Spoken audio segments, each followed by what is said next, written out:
C'est la conséquence des tensions entre la Russie et l'Ukraine, le prix du gaz qui continue de flamber, une conséquence et peut-être une solution, acheter moins de gaz russe pour contraindre Vladimir Poutine à faire baisser la pression, même si pour l'instant c'est plutôt le président russe qui met la pression sur l'Europe en utilisant le levier des quantités de gaz envoyées dans les pipelines. Bonjour Raphaël Legendre. Bonjour Julien, bonjour à tous. Journaliste économique à l'Opinion, l'Union européenne qui d'ailleurs affirmait en début de mois qu'elle était capable de se passer de son premier fournisseur de gaz, la Russie. C'était du bluff ou elle dit vrai? Alors, on lui souhaite bien du courage, parce que le gaz russe en Europe représente quand même quasiment la moitié des importations. C'est 40% très précisément, et c'est un peu plus de 20%, 22% du total de la consommation énergétique, y compris transport. Donc on met le pétrole là-dedans. Donc on voit que la Russie est évidemment un partenaire majeur pour le marché de l'énergie en Europe, et on voit mal comment on pourrait s'en passer, en tout cas à court terme. C'est ce que dit d'ailleurs encore ce matin le ministre de l'économie du climat allemand. Dit nous en Allemagne, on va complètement arriver à faire sans. Eh ben, c'est ça qui est le plus étonnant en plus, parce que l'Allemagne est certainement un des pays européens les plus dépendants du gaz russe. 40% c'est l'ensemble des 27, mais il y a des grosses disparités en réalité. Parmi les plus dépendants, vous avez donc l'Allemagne, 55% des importations de gaz.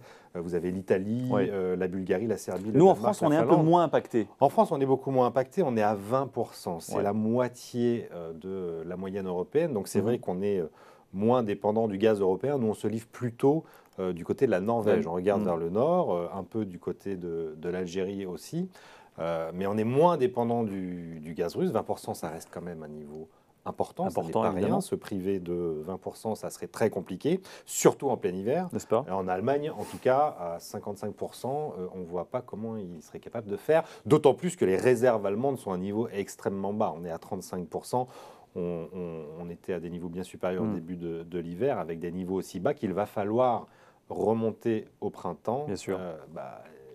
Sans le gaz russe, ça va être difficile. Auprès de quel autre pays, finalement, l'Europe peut se fournir davantage? On parlait parfois des pays du Golfe. Est-ce que c'est toujours une option qui est sur la table aujourd'hui par les gouvernements? Le Qatar, par exemple, est un pays très important au niveau de la production du GNL, du gaz naturel liquéfié, notamment, qu'on transporte par supertanker.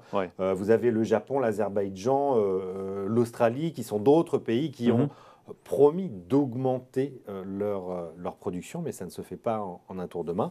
Vous avez des unités de production de gaz naturel qui sont en train d'être montées, mais une unité, c'est entre 3 et 4 ans en moyenne. On n'a pas de réponse court terme ou moyen terme, en fait. Mais voilà, exactement. Ça va être très compliqué d'augmenter le niveau à court terme, d'où l'explosion de la flambée des cours du gaz qu'on a connue l'année dernière, avec cette reprise mondiale, beaucoup de demandes et une production qui reste limitée, et qui reste notamment limitée par les Russes qui tiennent le robinet et qui choisissent le niveau de débit. Et donc, ça ne va pas augmenter du jour au lendemain. Mais typiquement, se fournir, par exemple, dans les pays du Golfe, on parle du Qatar notamment, ça pose quand même aussi à un moment donné des problématiques lors de la négociation des contrats. On le voit bien avec la Russie, on est l'Europe complètement contre les stratégies géopolitiques de la Russie. Ça peut soulever d'autres sujets plus ou moins similaires avec les pays du Golfe. Exactement, c'est d'abord et avant tout un problème géopolitique. On le voit bien avec la Russie et ce qui se passe à la frontière ukrainienne. Le Qatar est un pays allié de la France avec qui on s'entend très bien, mais nous ne sommes pas les seuls à regarder du côté du Qatar. Et le problème des pays européens dans l'ensemble avec le marché européen de l'énergie, c'est un problème d'anticipation. On a beaucoup misé en Europe sur la libéralisation du marché, sur le marché dit spot, qui est le marché à court terme. On est beaucoup moins bon en termes de sécurisation des approvisionnements. Ce que pas de planification, pas de stratégie. Beaucoup mieux, par exemple, les Chinois et quand la France est retournée du côté du Qatar l'hiver, l'automne et l'hiver dernier, fin 2021, pour essayer de voir s'il était possible de commander davantage de gaz, on s'est heurté aux commandes sécurisées des Chinois qui, eux, planifient bien davantage. On a un vrai problème de planification des approvisionnements en Europe avec une dépendance trop importante au gaz russe. Est-ce qu'il a raison, Bruno Le Maire, notre ministre de l'économie, quand il dit là on est en train de vivre un choc comparable au choc pétrolier de 1973 ? Est-ce que c'est pas un tout petit peu tiré par les cheveux ou est-ce que effectivement, oui, économiquement, il y a des vraies comparaisons possibles ? Non, mais on est vraiment là-dessus, effectivement. Je rappelle le premier choc de 73, ça s'est fait entre octobre 73 et janvier 74. Le prix du pétrole avait été multiplié par 4 à l'époque. Alors on était passé de 2,36 $ à 11,6, ce qui correspond aujourd'hui à 70-75 euros, si on transforme en euros. On approche les 100. Donc c'était encore assez bas pour l'époque, mais on avait multiplié en quelques mois les prix par 4. C'est très exactement ce qui vient de se passer sur les prix du gaz qui, l'année dernière, ont été multipliés par 4. Et aujourd'hui, si vous transformez l'équivalent baril du gaz par rapport au prix du baril de pétrole, le gaz est à un niveau supérieur à celui du pétrole. Donc on est bien face à un choc énergétique absolument massif, pour lequel d'ailleurs l'État français a mis pas moins de 15 milliards d'euros. Oui, ça nous coûte cher en plus cette histoire, bien sûr. Ça va nous coûter une fortune pour deux raisons. D'abord, pour limiter, pour geler les prix du gaz jusqu'à juin prochain, en espérant que ça baisse d'ici là, et on va peut-être le voir, mais ça risque de durer en fait assez longtemps, cette hausse des prix du gaz. Et aussi pour les tarifs de l'électricité, qui auraient dû augmenter de 40%.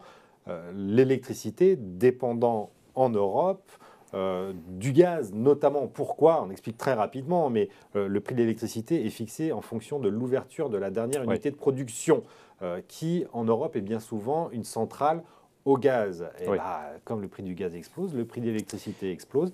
Et tout ça, couvert avant les élections par de l'argent public. Je rappelle que l'argent public, ce n'est pas l'argent du consommateur, mais enfin, c'est de la dette pour l'instant, donc ce sont des impôts futurs. Le contribuable le paiera au final. Pour passer la bosse des coûts de l'énergie cet hiver, on en est déjà à 15 ou 16 milliards d'euros. C'est une note qui va augmenter puisque le prix du gaz est en train encore d'augmenter. Bon alors, une solution alternative qui est de plus en plus présentée comme très crédible par les observateurs, c'est le GNL, le gaz naturel liquéfié, GNL. De quoi il s'agit et finalement, pourquoi aujourd'hui certains considèrent que c'est l'option absolue finalement pour contrer ces problématiques d'approvisionnement gazière ? Alors, absolu, je ne sais pas. Ce qui est sûr, c'est que le GNL est un marché qui est appelé à se développer. C'est la partie congrue aujourd'hui des échanges de gaz. Les échanges de gaz passent principalement, très majoritairement, par les gazoducs. Donc, on a ces champs gaziers qui partent directement. C'était Nord Stream. C'est le sujet de Nord Stream 2, qui est un gazoduc qui devait passer directement de Russie en Allemagne, en évitant la Pologne et l'Ukraine, et que l'Allemagne vient donc de geler. Et vous avez environ 20-30% des échanges qui se font par le GNL. Le GNL, c'est un dérivé du pétrole, qui est un gaz naturel liquéfié, comme son nom l'indique. C'est donc du gaz liquide qu'on transporte par les supertankers et non pas par les gazoducs. Et c'est un marché qui est appelé à augmenter puisqu'on peut éviter la Russie notamment avec le GNL, la Russie qui reste un grand producteur de GNL, mais vous avez du GNL aux États-Unis, au Qatar, qui sont des pays avec qui la situation est un peu moins compliquée. Et on a cet avantage compétitif en France qui est qu'on a 4 usines de regazéification en quelque sorte. C'est-à-dire qu'il faut quand même une manipulation pour réutiliser. Voilà, vous avez des grandes usines méthanières qui permettent de transformer ce GNL en gaz.